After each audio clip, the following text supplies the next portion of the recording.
In this video, I'm going to talk about how I went from studying business to studying software engineering and becoming a software engineer. Back in 2019, I attended a business program in Copenhagen, which at the time had the highest GPA requirement of any university program or any degree of that year. I opted for a program that was exclusively taught in English and had this international nature to it.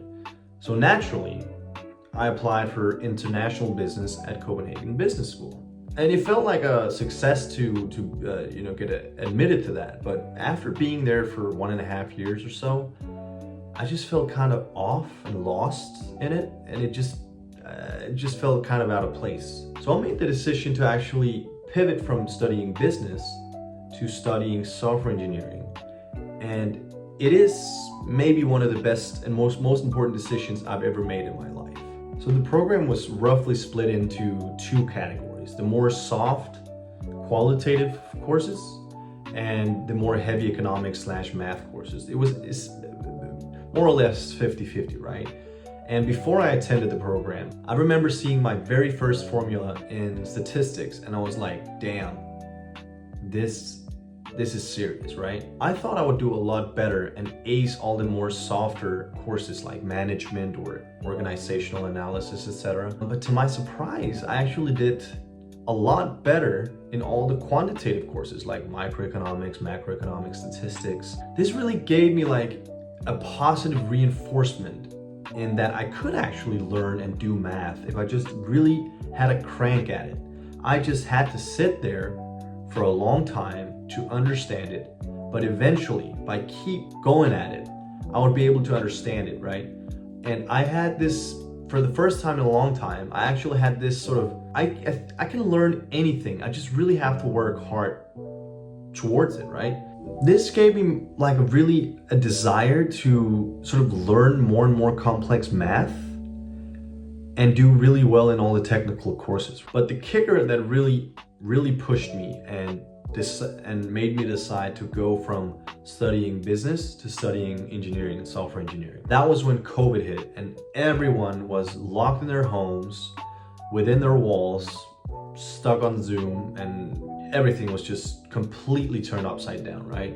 But the thing about COVID was that I really had the opportunity to be introspective and really feel like, what do I want to do with my life, right? Because after being at business, I thought like everyone wants to be management consultants at McKinsey and BCG and Bain & Company and everything, or investment bankers. And I sort of just fell into that loop as well, like, oh, I'm gonna be that as well. But I always had this I really enjoyed technology. I always thought like Apple and Google and all these big tech companies were pretty cool, and I always thought Silicon Valley and that whole vibe was pretty cool. So it really forced me in a good way to be introspective and really be serious and be honest with myself, like, what do I want to do with my life? And with everything going digital, I was really reminded of the importance of technology and just how ubiquitous it is in our society. And because I never really had this desire to work for big banks or work for management consultant firms, I always drew my inspiration from the big tech companies like Google, Apple, Amazon. And what I discovered was all of these CEOs had technical degrees. You know, they had computer science degrees, they had industrial engineering degrees. Every single one had technical STEM degrees. And it really made me realize that, well, I guess it's easier to go from engineering and the technical background and then go to business than the other way around.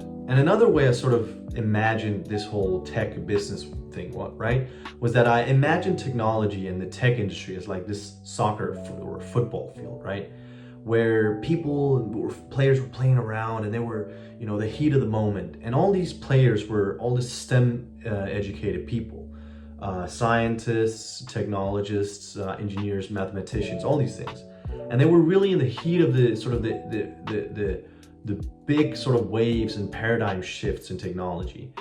And business people were more like these coaches and talent scouts on the sides, right? And I remember I really wanted to go in there. I really wanted to play the game.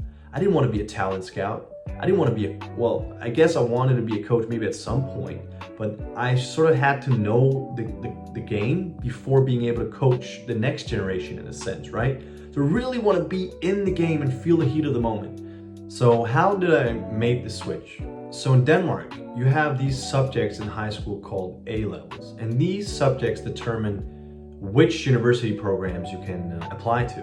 Now, the issue was that I had studied social science and English in high school, so I did not have the required math or physics or chemistry levels. So what I had to do was I had to sit for a half a year before the application deadline and sit and study physics from 8 to 4 every single day at home.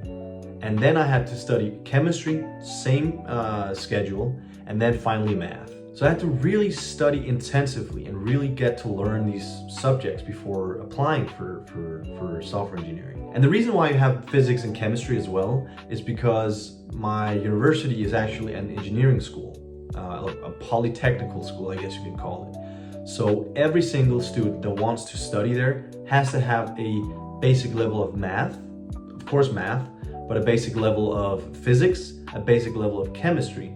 And when you actually study there, also a basic level of biology. And that goes for everything, whether you're an industrial engineer or a civil engineer or a software engineer. So how was my experience changing major? I remember when I started, I was super excited to really just get going and learn about programming and learn about computers and learn about math and all these things. But during the years that I studied software engineering, I often felt behind. I felt it was really hard.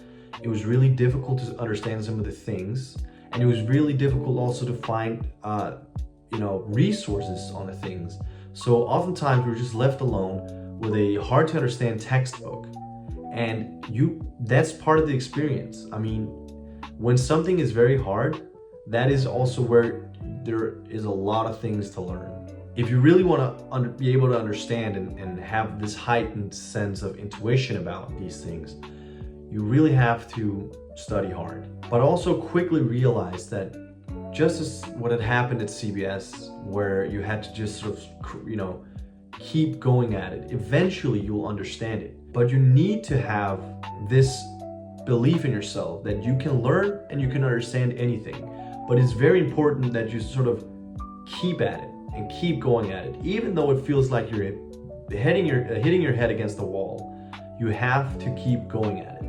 And also, still to this day, I sometimes feel like being an imposter and I can't do anything and stuff like that. But what I also realized was that you're not alone in the imposter syndrome. I mean, I've gotten to know a lot of wonderful people, and almost everyone at least, have a difficult time with STEM programs. It's just a fact of the matter. So you're not alone in the imposter syndrome, and a lot of people seem to kind of wing it. Some better than others, some are just prodigies, but it is really important that you have to just keep going at it. So what did I learn through this whole experience? I learned that you have to work really hard and you have to keep cranking at problems, but you also really, really need to have this in your mind and really actually truly believe that you can learn anything and you can understand anything, but you just need to keep going at it. That is really, really important. You really need this belief in yourself, but you just need time. And most importantly, I would say, you really need patience. And yeah, I mean, essentially, you really have to sort of embrace this marathon mentality that it is just freaking hard. It is really hard, but one step at a time and you will get to the finish line. So if there's anyone feeling the same way, feeling kind of stuck, feeling kind of going in circles and, not being at your place in school, I just want to say that it's never too late to change lanes. And also, like, if you're at a program, say you study medicine and your parents are really proud of you for doing that, but you want to do something else. I also want you to try to sort of forget the expectations that other people have of you, and also the idea that people have of you. Because I remember I was like, when I was studying business, I had this sort of idea, people had this idea of me in my friend groups, like, oh, that was the business guy, right? And it was really weird to sort of get rid of that identity, and then suddenly go out and study software engineering. And it is a shock for people, but the most important thing is that you have to sort of forget, I guess the point I'm trying to make is that try to forget other people's expectations of you. How do I then decide what I want to do, right? I think you have to sort of find an intersection where your passions and something you're good at sort of intersects in like a Venn diagram sort of idea, that you have to have something that you're enjoying and that you think is fun, but also that you have sort of a knack for. And also really you want to emphasize that redeciding or finding out that something you didn't want to do anymore is not a failure. As long as you keep moving, changing lane is not a failure, right? And it's not wasted. All the time that I spent at business school is not wasted. I mean, everything is sort of a lesson, right? And if anything, I really learned a lot of skills and competencies that I still use to this day, like soft skills and communication skills, and have this general idea and sense of, businesses and companies. You get sort of this unique combination of who you are as a person, as Ali Abdaal calls it, unfair advantage, right?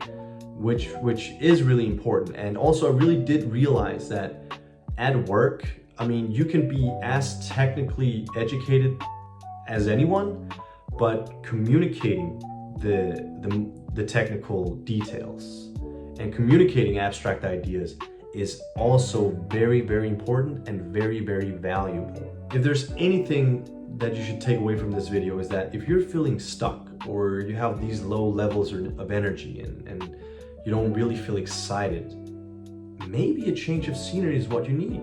And just, don't be afraid to go out and explore something new. So if you've had a similar experience or going through something of the same feelings and thoughts, leave a comment. I would love to hear what ideas and decisions you've made to get where you are today. And also, if you enjoyed the video, leave a like and subscribe, and I will see you guys in the next video.